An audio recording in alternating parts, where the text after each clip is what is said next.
Good afternoon, everybody. How are we all doing? I thought I'd come on and provide a bit of information on the Ibrox situation. We are still waiting to find out where Rangers will play for the opening month of the season, at least, with the Copeland Road out of action due to severe delays with the construction of the improvement works taking place there. Now, if you read the news this morning, you'd have seen a report from the Scotsman that say that Rangers will have to overcome significant obstacles if they are to use Hampden as an alternative venue, and talks are continuing over the use of Murrayfield. They claim that Rangers are in talks about using the National Stadium and Murrayfield, with club chiefs not keen on using two different stadia while work continues at Ibrox. It's thought that Hampden would be the preferred venue for the club, but any deal to use the facilities would see Rangers having to overcome major hurdles. Firstly, the pitch has been reseeded at Hampden following the recent Pink concerts. It means that Rangers would likely have to import a new surface ahead of the new season, which would come at a not inconsiderable cost. And also Queen's Park are set to use a stadium this season beginning in September. It's after Scotland's Nations League match taking place there, I think, against Poland. But it's claimed that the club might be encouraged to remain at Lesser Hampden by a financial payment to allow Rangers use of the National Stadium. So again, coming at a cost for Rangers.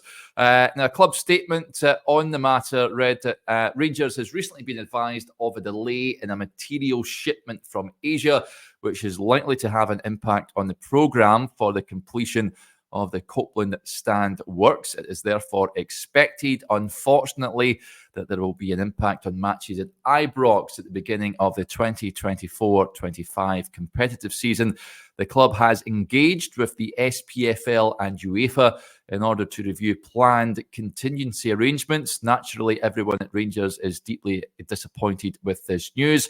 The club is working intensively to ensure that all steps are taken to deliver the project at the earliest possible date, and a further progress update will be issued to supporters in due course. Of course, we are still waiting on that progress update from the club. Now, if you recall, I think it was last week, the SPFL CEO Neil Doncaster had vowed that the league body would work with Rangers to accommodate a stadium move that won't allow any change to impact the old adage, sporting integrity.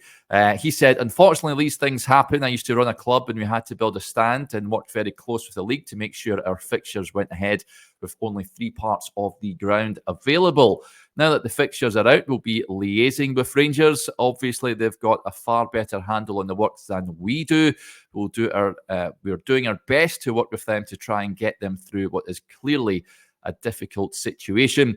We've been very impressed with the way the new chairman, John Bennett, is trying to strengthen relationships across the game, and we'll certainly be looking to work with him and his team and be as flexible as we can whilst being fair to everyone else. Now, of course, those league fixtures coming out last week. Rangers have home matches against Motherwell and Ross County following the trip to Tynecastle to take on the Hearts. They're sandwiched in between a trip to Parkhead to take on Celtic at the end of August. So Rangers still looking for that alternative home venue to host those matches. And as well as the domestic fixtures, we do have those 2 huge Champions League qualifiers, third round and the playoff round as well, to negotiate. So certainly if Rangers are looking to use Hampden, it looks like they will have to pay for a new surface, which will come very expensive. You would imagine it would cost the club, and also to pay off Queen's Park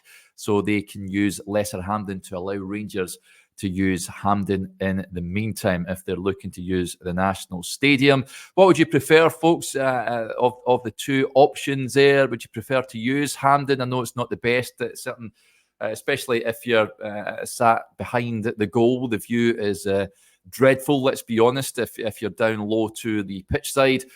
Or would you prefer to use Murrayfield? Of course, Rangers will be playing Man United there this month in a pre-season friendly. They have played there before, if you remember, a good few years ago now, when we went over there and defeated Hearts when Hearts were getting Tynecastle renovated. So if it was a toss-up between Hampden and Murrayfield, what would be your preference? Of course, we all want to get back to Ibrox, but unfortunately, that is not going to be the case for the foreseeable future anyway. And as I touched on there, we are still awaiting that progress update from Rangers. Right, folks, that'll do us there. Just thought I'd bring you a bit of information, like I said, but never touched on it on the morning briefing this morning, myself and Stevie. So just a bit of news if you had missed it on the Ibrox Stadium situation. Remember, if you want to keep up to date with all the latest Rangers news, be sure to subscribe to the Rangers Review YouTube channel. Bye for now.